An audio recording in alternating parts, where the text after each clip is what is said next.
एक सुनसान रात थी। आसमान में चमकते तारे राजस्थान की रेत पर जैसे कोई रहस्य बुन रहे थे। अचानक थार के रेगिस्तान में एक तेज नीली रोशनी की गूंज के साथ एक उड़न तश्तरी जमीन पर उतरी।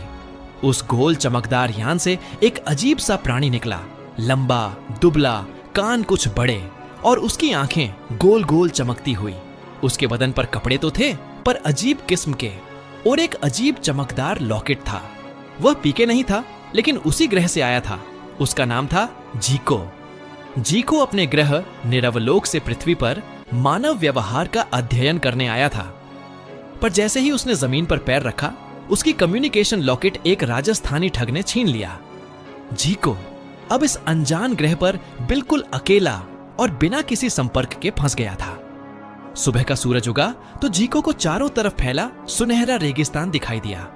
दूर एक गांव नजर आया, खरबूजावास, जो कि जैसलमेर जिले के एक कोने में बसा हुआ था।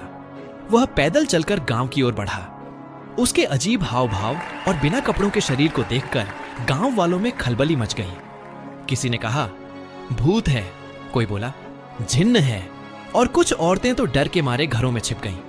लेकिन गांव के सरपंच का 10 साल का पोता चुन्नू उसके पास आया और बोला, तू पागल है या पिक्चर वाला एलियन? जीको ने सिर हिलाया। एलियन शब्द उसे समझ में आया।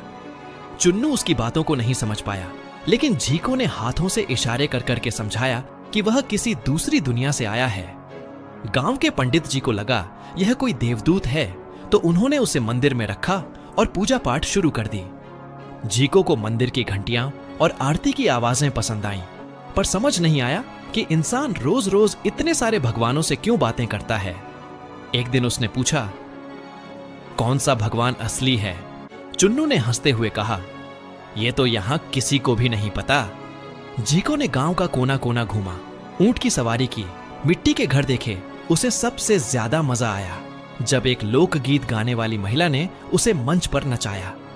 धीरे धीरे वह इंसानी भावनाओं को समझने लगा। एक दिन गांव में एक बड़ा मेला लगा। ऊंट दौड़, कठपुतली नाच और लोकगीतों की धुन पर पूरा गांव थिरक रहा था। जीको भी रंगीन पगड़ी पहनकर नाचने लगा। वहीं उसे एक आदमी दिखा जिसने उसके जैसे चमकदार लॉकेट को अपने गले में लटका रखा था। जीको दौड़कर उसके पास पहुंचा। वह आदमी कोई साधु के भेष में ठग था, जो गांव गांव घूमकर आसमान से गिरी चीजें बेचता था। जीको ने अपनी भाषा में उससे कुछ कहा, लेकिन वह आदमी घबरा गया और लॉकेट लेकर भाग गया। जीको ने उसका पीछा किया। रास्ता एक प्राचीन किले तक ले गया, जहां साधु ने पूरे शहर को इकट्ठा करके कहा कि वह स्वर्ग से आया देवदूत है और यह लॉकेट उसकी शक्ति है। तभी चुन्नू वहां पहुंचा और उसने माइक पकड़कर कहा, यह झूठा है, ये लॉकेट मेरे एलियन दोस्त का है। पूरे गांव ने हल्ला मचा दिया। जीको ने एक पुरानी बैटरी और स्पीकर से आवाज निकालकर अपनी असली भाषा में सबको समझाने की कोशिश की। उसकी चमकती आंखों और सच बोलती देह भाषा ने गांव वालों को यकीन दिला दिया। भीड़ ने ठग को पकड़ लिया और जीको को उसका लॉकेट वापस मिल गई।